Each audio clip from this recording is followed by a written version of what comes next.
They speak of the Sultan's decree, of his absolute dominion. But from this shadowed pillar, where secrets cling to ancient stone, I tell you, there are truths far more potent, whispered truths that reshape the world. They say the Sultan is the very breath of empire, his word the law that binds continents. Yet I have witnessed how a mere whisper, a fleeting shadow veiled in the deepest chambers of his harem, could bend that will, could subjugate the very hand that signs the death warrants of kings. A captive, a slave cast into the dust. How does one rise from such humiliation, from the mud-stained depths of despair, to a zenith where her every breath is law, her every glance a sharpened blade, a verdict? Where the bloodline of an entire dynasty, the very fate of empires, trembles, tethered by a single silken thread she holds in her fragile hand. This is not a tale spun by the fates, nor a destiny preordained. This is a chronicle of choice, a relentless, piercing choice that carves its way through generations, through the very fabric of history. A choice made in the silence before dawn, in the shadow of betrayal, with the scent of ambition heavy as poison in the air. Do not seek heroes here, nor villains draped in predictable cloaks. There are only survivors, and those who are devoured. Pay heed now, for this secret, once heard, can never be unheard. It will linger like the scent of old blood on silk.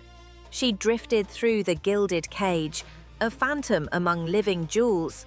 The air, heavy with rosewater and unspoken desire, pressed down, not with the bite of iron, but with the suffocating weight of silk. Others wept, their tears tracing paths of forgotten fields. Not her, not anymore. The initial shock receded, leaving a cold, vast chamber in her mind, a space for awareness, for observation. The physical chains had vanished, replaced by something insidious, the harem walls. Not stone, but tapestries woven from generations of ambition, polished by tears, infused with the faint, persistent scent of betrayal. What did she truly see? More than shimmering silk, more than a rival's jewels. She saw the absence of a smile, the way a serving girl's eyes lingered on a particular scroll. The abrupt silence after the Sultan's unscheduled visit to a favored concubine, a silence heavy with 1,000 questions, 1,000 answers. Her gaze, once wide with terror, narrowed. It became a lens, dissecting the mundane, searching for currents beneath the surface. Every gesture, every whispered word, every flicker of lamplight, these were glyphs in a secret language, one only the desperate or the ambitious learned to read. One evening, the accidental. A young servant, trembling, stumbled near the Sultan's private apartments, spilling spiced wine. A dark, potent stain bloomed on marble. Others gasped. She saw more than mishap. The wine, a crimson pool, was for the Valide Sultan, formidable matriarch, mistress of this gilded world. The clumsy servant, a new face, was swiftly dismissed, replaced by an older, trusted hand. And the Valide Sultan, that ancient fortress of the bloodline, took her new goblet, but not without a subtle, almost imperceptible glance towards a certain dark corner, a glance that lingered, then vanished. A drop of wine, a misplaced step, a swift, silent replacement, a minor error, or a calculated demonstration of vulnerability, a test of loyalty, a silent warning etched in the dynasty's fabric. Her mind, a nascent cartographer, sketched invisible lines of power. The wine was not merely a spill, it was a fresh mark on the map. Who truly slipped? Who watched? And who, amongst the shadows, benefited from that tremor? The prison remained, vast. Yet within its labyrinth, a window opened, not to freedom, but into the dark, intricate mechanics. Her heart, once a captive bird, beat with a different rhythm, not fear, but chilling, quiet understanding. The game had begun. And she, the forgotten girl, had learned its first deadly rule. The most potent weapon was not the blade, but the unblinking silence of observation. And the deepest poison often arrived not in a vial, but in a subtle shift of an eye. The air, once thick with the unspoken, now began to hum with a different kind of tension. No longer was she merely a shadow, learning the serpentine paths of the Sultan's court. The captive, once a silent observer, had begun to move. Not with the brazen steps of a queen, but with the subtle shift of an artisan weaving the first, nearly invisible threads of a vast, intricate tapestry. Do you see it, how the game evolves? The unwary believe they play for themselves. But she, with eyes that held the wisdom of 1,000 forgotten stars, saw only pawns. Their desires, their petty jealousies, their fears, these were her tools. A whispered word here, a carefully placed item there, a moment of opportune kindness that blossomed into a debt. This was her artistry, the ballet of unseen hands that shaped destinies. Consider the eunuch, Jafar. His face, etched with the perpetual anxieties of one who serves too many masters, often betrayed his secret longing for a villa by the Bosphorus, far from the palace's gilded cage. She, knowing this, had not approached him directly. Instead, a rumor had drifted, light as down, from the kitchens to the laundresses, then to the guards, concerning a prime piece of land on the Asian shore, ripe for acquisition, yet mysteriously overlooked by the Sultan's surveyors. A day later, a small, unassuming scroll detailing the land's boundaries and a forgotten clause from an ancient decree that permitted its quiet transfer found its way onto Jafar's private desk. No name, no instruction, only an opportunity. Jafar, a man of calculations, understood. He acted. The land was secured. And though no word was exchanged, no explicit bargain struck, a debt was forged, a subtle, unbreakable chain. What price would Jafar pay, when the time came, for the whisper that led him to his dream? Everything, if she commanded. This was her method, not the clash of swords, nor the open challenge of queens, but the insidious, silent work of a master puppeteer. She understood that power was not taken but accumulated, piece by agonizing piece. A glance in a crowded corridor, a brief, sympathetic smile to a chambermaid mourning a lost love, followed by the anonymous delivery of a rare, comforting balm. A seemingly insignificant favor, yet it planted a seed of loyalty, a silent promise, deep within the heart of one who might one day hold the key to a crucial door. The whispers, too, became her currency. A careless word from a jealous concubine, overheard and amplified just enough to reach the ears of the Sultan's mother, sowing discord where none had existed.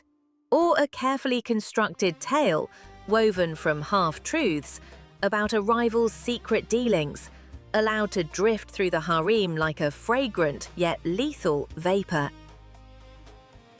She did not create the lies, she merely gave them wings, guiding their flight into the most vulnerable chambers of the mind. One evening, by the fountain where the moonlight painted silver on the marble, a young noblewoman, desperate for the Sultan's favor, found a discarded silk handkerchief. Not just any handkerchief, but one intricately embroidered with a rare motif, known only to a handful of artisans and a very specific branch of the Sultan's distant relatives. Beneath it, a single, perfectly preserved rose petal, red as forbidden desire. The message, for those with eyes to see, was clear. A connection, a path, a promise of influence. And the hand that dropped it? Never seen. The rhythm quickens now, doesn't it? The air thrums with unseen machinations. Each small act, each silent nod, each ghost of a favor was a knot in the web. She was not merely surviving, she was building an empire of obligation, thread by silken thread. Her rise was not a storm but a tide, imperceptible at first, then inexorable, rising to engulf all in its path. And those who thought themselves safe behind their pillars of power were already standing on shifting sands, unknowingly bound by her invisible steps. The stage was set, not for a battle, but for a surrender, slow and agonizing. The air in the imperial harem, usually thick with the scent of jasmine and powdered intrigue, had thinned to an almost unnerving calm. A feast day, they called it. A celebration of unity, of the Sultan's boundless generosity. But I, standing silent behind this filigreed pillar, knew better. Unity was a silken veil easily torn. Gulnaz Hatun, mother of Prince Osman, held court near the fountain, her laughter like the chime of small, distant bells. Her silks shimmered with the confidence of a woman whose place was as solid as the palace walls. She was of noble birth, a bloodline tracing back to ancient Khans, and she carried it like an invisible crown. The Valide Sultan herself had entrusted Gulnaz with the management of the orphan's endowment, a sacred duty, a wellspring of power. This was her world, ancient and unyielding. Then she moved. Hurrem. A whisper of emerald green against the crimson of the carpets. Her steps deliberate, almost too soft. In her hands, a golden cup brimming with chilled pomegranate sherbet, a traditional offering of respect. She approached Gulnaz, a smile blooming on her lips, wide and innocent as a desert flower after rain. "My dear Hatun," Hurrem murmured, her voice a melody of deference. "May Allah grant you many more years of health and prosperity. A small token of my esteem on this blessed day." Gulnaz took the cup. Her eyes, however, held a flicker of something sharper than suspicion, a predator's assessment. She drank, slowly, deliberately. The sherbet, a gift or a silent challenge? A pause. The world held its breath. Then, the disturbance. Not a scream, not a clash of steel, but a sound far more insidious. The soft thud of a heavy ledger hitting the polished marble floor. A young eunuch, his face a mask of terror, stood frozen beside a stack of documents from the orphan's endowment. He had tripped. Of course he had. The ledger lay open. A page, highlighted by a stray beam of light, showed columns of figures. And there, stark against the careful script, was a break. Not a tear, but a broken seal. A wax seal, once inviolable, now splintered, hinting at ingress, at a violation of trust. A murmur rippled through the gathered ladies, a collective intake of breath. The Valide Sultan, her gaze like ice, rose from her throne.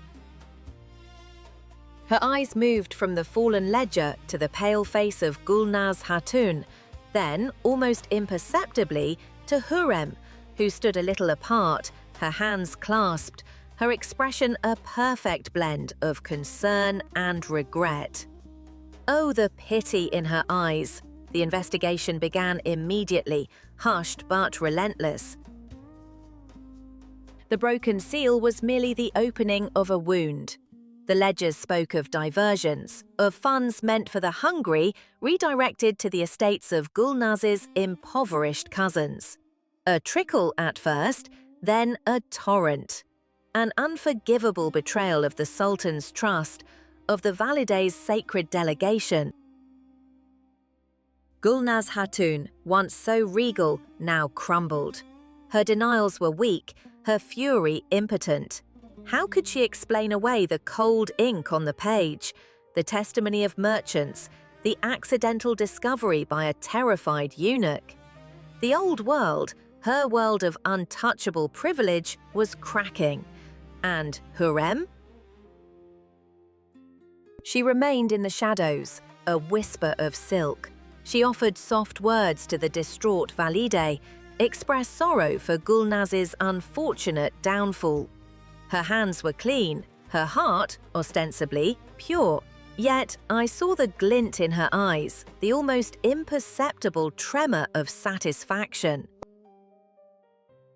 The game, my dears, was no longer merely a dance, it was a hunt, and the hunter had just tasted first blood. The silence that followed after Gulnaz's swift, quiet exile to an obscure provincial palace was heavier than any shout. It was the silence of fear, of understanding. A queen had fallen, not by poison in her cup, but by the venom of her own perceived security, delivered through the hand of a captive who now held an invisible scepter.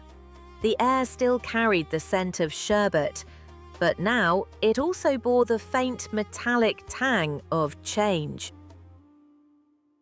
The old world was indeed shattered, not with a roar, but with a whisper and the deliberate snap of a broken seal.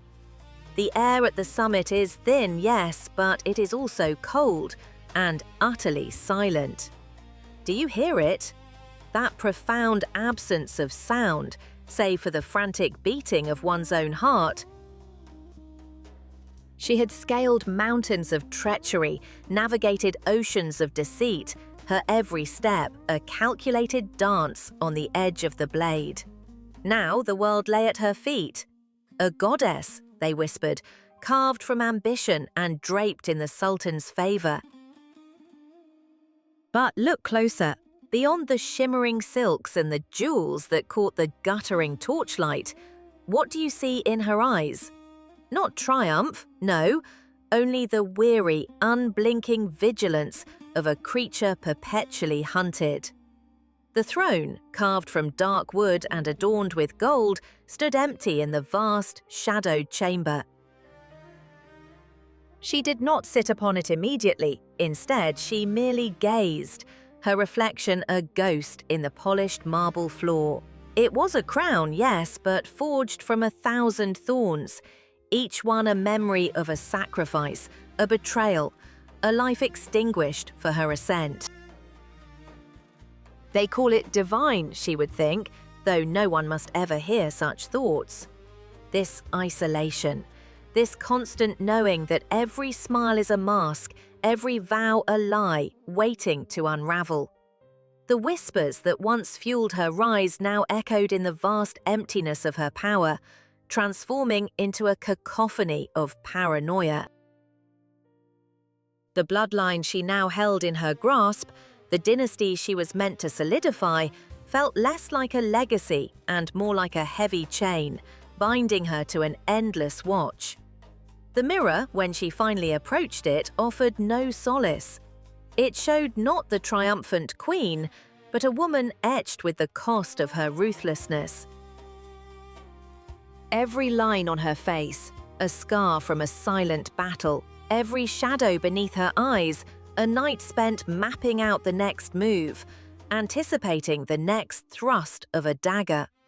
Poison was not merely in the cups of her enemies. It seeped into the very air she breathed, a constant low thrum of dread. She had sought peace at the pinnacle, a quiet moment of absolute dominion. Instead, she found only a wider field of battle, where the enemies were not just outside the palace walls, but within her very soul.